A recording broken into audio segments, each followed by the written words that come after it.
Sveiki visi. Šiandieną gan romantiškoj atmosferoj parke šnekėsimės labai neromantiškom temomis. Pas mus šiandien svečiuojasi, mielieji, tai Rinaldas Šidlauskas. Taip, sveiki visi. Gal nuo pat pradžių, kas toks esi ir kuom užsiimi? Esu paralegal, lietuviškai būtų advokato padėjėjas. Užsiimu baudžiamąją ir civilinę teisę. Anglijoje. Taip. Rinaldas parašė knygą. Tai yra Nematoma gynyba. Perskaičiau visą nuo pradžios iki galo su pasimėgavimu. Įsivaizduojat, skaityti knygą su teisinė tematika, su pasimėgavimu. Tai kažkaip irgi, ar ne, sunkiai suderinama. Tačiau šita knyga yra taip išdėstyta, kad gali skaityti lengvai, nes yra ir tokių ale romano motyvų, kas palengvina supratimą šitoj sunkioj ir sudėtingoj srityje. Tai gal nuo pat pradžių, kaip tau gimė idėja parašyti šitą knygą Nematoma gynyba? Tai idėja kilo iš praktikos, iš klientų. Ir kaip klientai susiduria su teisinė struktūra, kaip jie susiduria su nemokamais advokatais, koks mano yra darbo specifika, ką mes dirbam, ką mes darom. Nematoma gynyba, tai yra advokatų padėjėjas, kuris praktiškai pirmoji pozicijoje pamato klientą. Jisai gali išgyventi ir jo visus įvykius, pateikti, surašyti, paduoti advokatui, kuris eina į teismą. Kaip sakoma, neišsižadėk tenais tiurmos, ubago lazdos ar ne, tai realiai gyvenam visi gyvenimus nesitikėdami, kad kažkas tai gali atsitikti, bet tačiau atsitinka kartais gyvenimas ir tenka žmonėms susidurti su teisinė sistema. Tad pradėkim nuo pradžio. Kas yra paralegal Anglijoje? Paralegal tai yra teisininkas, kurį prižiūri advokatų padėjėjų, kur pasibaigė mokslas akreditacija. Jisai dirba teisiniais klausimais, teisiniai sistemai, praktiškai padeda advokatui, bet jie yra ir nepriklausomi. Tai gali prižiūrėti civilinės bylas, atstovauti civilinėse bylose. Baudžiamoji byloj gali kuruoti tik tai visą pačią bylą, bet pateikti tik tai gali advokatai. Dabar daugelis galėtų pasakyti, tai gerai, jeigu mane sulaikė ir aš jau turiu reikalų su teisėsauga, man skiriamas yra nemokamas advokatas. Tai kam tas paralegal reikalingas, ar ne, jeigu yra nemokamas advokatas? Tai čia visa esmė ir prasideda. Yra net paminėta ir pačioj knygoje. Nemokamas solicitorius, tai daugelis yra susidūrę ir žinau, kad koks jisai yra veiksmingas arba neveiksmingas. Tai tas paralegal padeda išspręsti tą visą klausimą, kaip žmogus neturi tų finansinių galimybių pasisamdyti advokatą. Paralegal, aišku, yra daug mažesnis honoraras negu solicitoriaus ir jisai puikiai irgi atstovauja teisinę pusę klientų. Tai čia taip labiau, jeigu mato žmogus, kad valstybės advokatas jo byloje nedaro kažkokių tai atitinkamų veiksmų, tai kaip ir yra paralegal paslaugos, kur tokie žmonės kaip tu įsigilina į bylą, pasako, kokie yra pliusai, kokie yra minusai, į ką atkreipti dėmesį ir galbūt paruošia juodraštį advokatam. Dalinai taip. Ar kaltininkui, kaltinamajam. Tai praktiškai yra, kuris yra advokatas, neatstovauja savo kliento. Nepriklausomą advokatų padėjėją gali nusamdyti pats klientas. Jisai pasakys, kad turi klientas teisę paprašyti savo advokatų atstovaujančių, susipažinti su visa pilna medžiaga.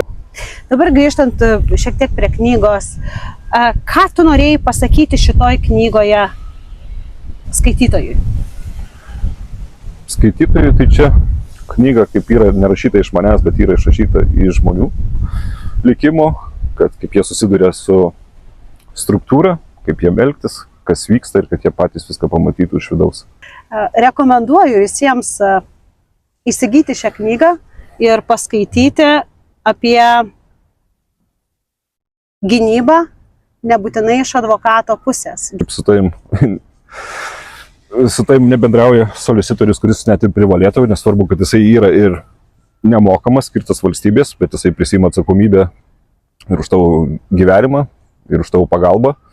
Tai jam dengia valstybė, bet daugelis puikiai žino, kad čia Anglijoje realybė yra visai kitokia ir jūs esat praktiškai paliekamas vienas ir jūs susitinkat su savo tik tai advokatu prieš teismą 15 minučių. Tai jūsų byla ar yra paruošta, ar yra parašyta kalba, praktiškai jūs net nieko nežinot ir gynybinė pozicija būna net neparengta. Kas gali nulemti ir pačią likimą.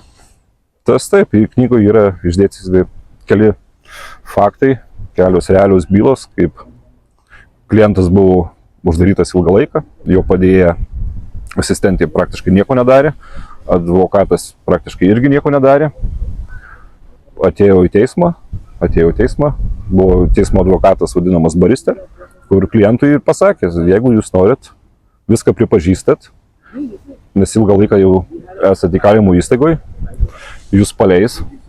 Jeigu jūs nepripažįstat, jūsų solicitorius nieko nepadarė, nieko neparengė, ką jūs ir buvot prašę, teks laukti ir toliau teismo uždarytam. Kiek jisai truks, ten mėnesį, 2 ar 3, nieks nežino.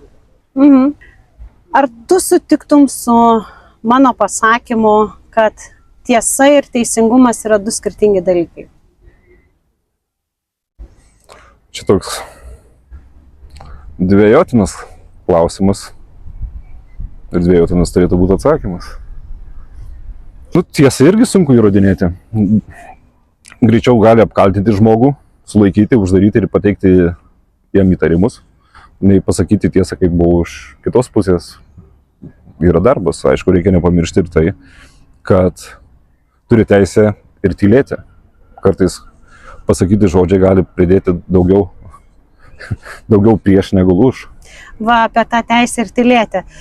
Gal šiek tiek galim pakalbėti apie pirmasias tas sulaikymo minutes.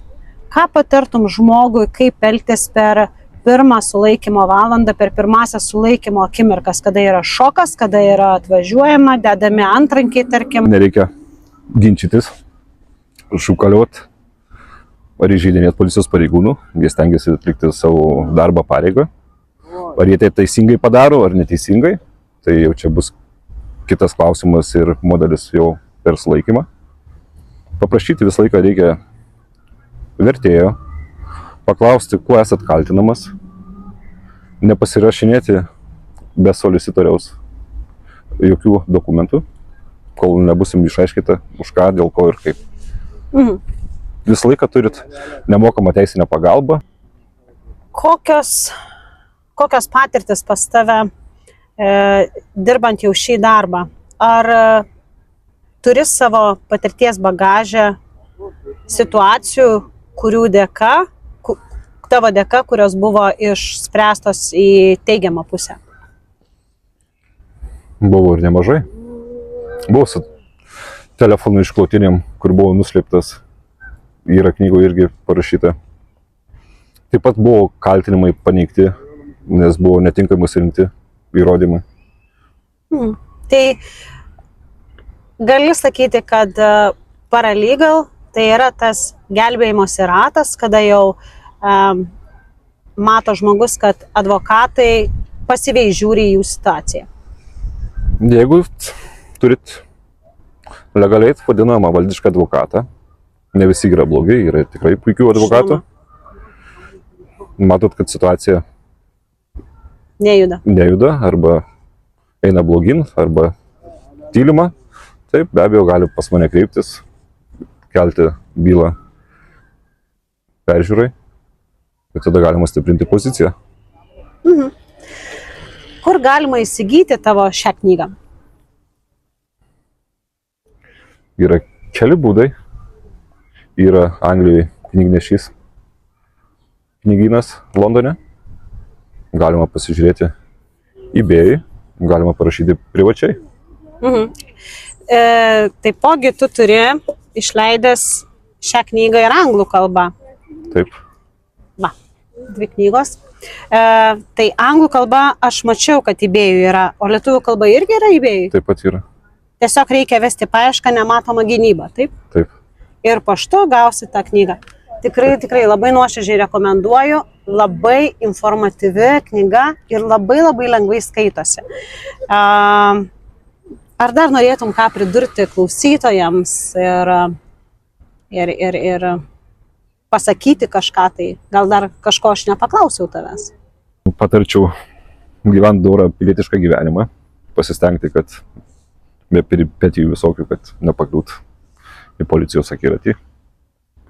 O jeigu esat sulaikytas, kaltinamas, nepanikuoti, gausi teisinę nemokamą gynybą budinti solicitorių. Iš pradžių nepasirašinėkit su juo jokios sutarties ateičiai dėl bylos, esat kaltinamas, bet dar nenuteistas o vėliau galima būtų pasirinkti pagal save solicitorių arba advokato padėjėjų, galite kreiptis pas mane, aš jums padėsiu surasti atitinkamą solicitorių, kuris atkreips jūsų bylą dėmesį, kuris dirbs jums.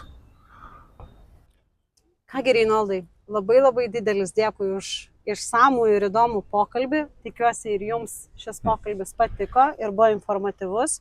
Ir dar kartelį ačiū už tikrai labai informatyvią knygą, kurią tikiu dar kartą perskaitysiu, nes aš ją pasikartosiu, skaičiau su pasimėgavimu. Tiesiog taip aiškiai ir lengvai išdėstyta tokia sunki tema, na, čia reikia turėti sugebėjimų.